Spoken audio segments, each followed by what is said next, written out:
बाबा। पहला कहानी, श्री साईं बाबा का प्रथम दर्शन। बच्चों, अपने महाराष्ट्र में औरंगाबाद नाम का एक जिला है। इस जिले में धूपगढ़ नाम का एक देहात है। इस देहात में चांद भाई नाम का एक पटेल रहता था। उनका घोड़ा घास खाने के लिए जो गया वह वापसी नहीं आ लौटा।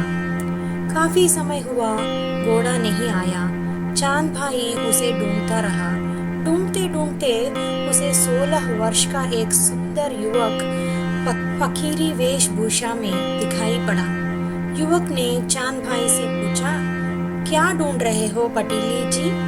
मेरा लाडला घोड़ा कहीं खो गया है, उसे ढूंढा रहा हूँ, चांद भाई ने जवाब दिया। जिस तरफ से चांद भाई आया था उस और एक कपाउट था। उस तरफ उंगली दिखाकर वह युवक बोला, अरे फिर तो उसने इतने ढूंढने की क्या बात है? अरे वह देखो तो सही, कपाउट के बाजू में ही चल रहा था।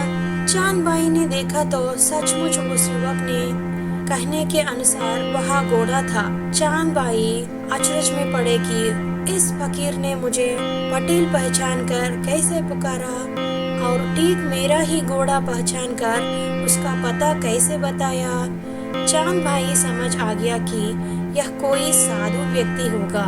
चांद भाई ने यह बात लोगों से कही और अल्पकाल में ही उस युवक की सुकीर्ति चारों तरफ फैलने लगी। कुछ समय बाद चांद भाई में घर में एक विवाह समारोह मनाया गया। बारात औरंगाबाद से शिरडी आने वाली थी। इस बारात के साथ वह युवक भी आया। बारात शिरडी में आई और शिरडी के श्री खंडोबा के देवालय के सामने खड़ी हुई। उस वक्त इस मंदिर का प्रमुख पुजारी था महलसापति। बारात में शामिल इस युवक को देखते ही महलसापति ने मन से अतीव आदर भाव प्रकट हुआ और उन्होंने इस युवक को आओ साईं बाबा पुकार कर उनका स्वागत किया। तब से वह युवक शिरडी में ही रहने लगा। वहाँ के लोगों भी उन्हें साईं बाबा नाम से पुकारने लगे। लेकिन आखिर तक किसी को भी इस बात का पता नहीं लगा कि सचमुच उनका असली गांव और नाम क्या था। श्री साईं बाबा के शिरडी में निरंतर वास्तव्य के बाद वहाँ के लोगों को उनका बड़प्पन और साधुवृत्ति ज्ञात हुई और कई निष्ठावान भक्तगण उनकी तरफ आकर्षित हुए। लेकिन आरंभ में बहुत कम लोग ऐसे थे कि जिन्हें बाबा का बड़प्पन ज्ञात हुआ और जिन लोगों में खुद में ऐसी साधुवृत्ति थी उन्होंने ही इस बात का पता जल्द लगा गया। इसी कारण पुंटांबे के साधु गंगागीर बाबा ने गांव वालों से कहा, असल में यह एक रत्न है, इसकी योग्यता महान है। इस गांव का यह सद्भाग्य है कि ऐसी रत्न का लाभ आपके हुआ। सद्गुरु आनंद स्वामी जी ने कहा, यह अनमोल हीरा है, इसकी कीमत आज नहीं बल्कि कई वर्षों के बाद आपको आमूल होगी।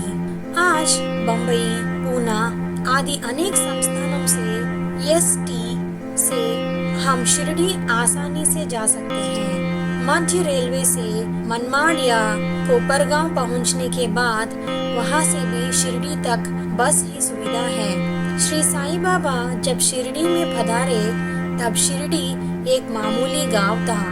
लेकिन जब से बाबा वहां आकर रहने लगे तब से उनकी ख्याति जैसी जैसी पहले थी गई, शिरडी भी अच्छी सुधरने लगी और आज तो शिरडी बिल्कुल एक सुंदर रूप में दिखाई देती है।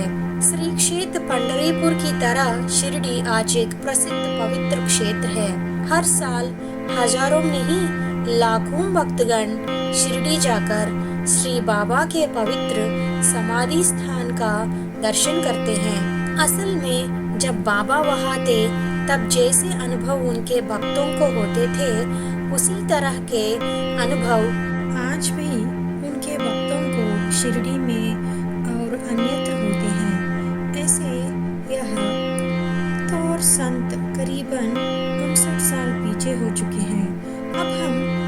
देखेंगे कि बाबा का बड़ापन कैसा था और भक्तों को उनका अनुभव बराबर कैसे प्राप्त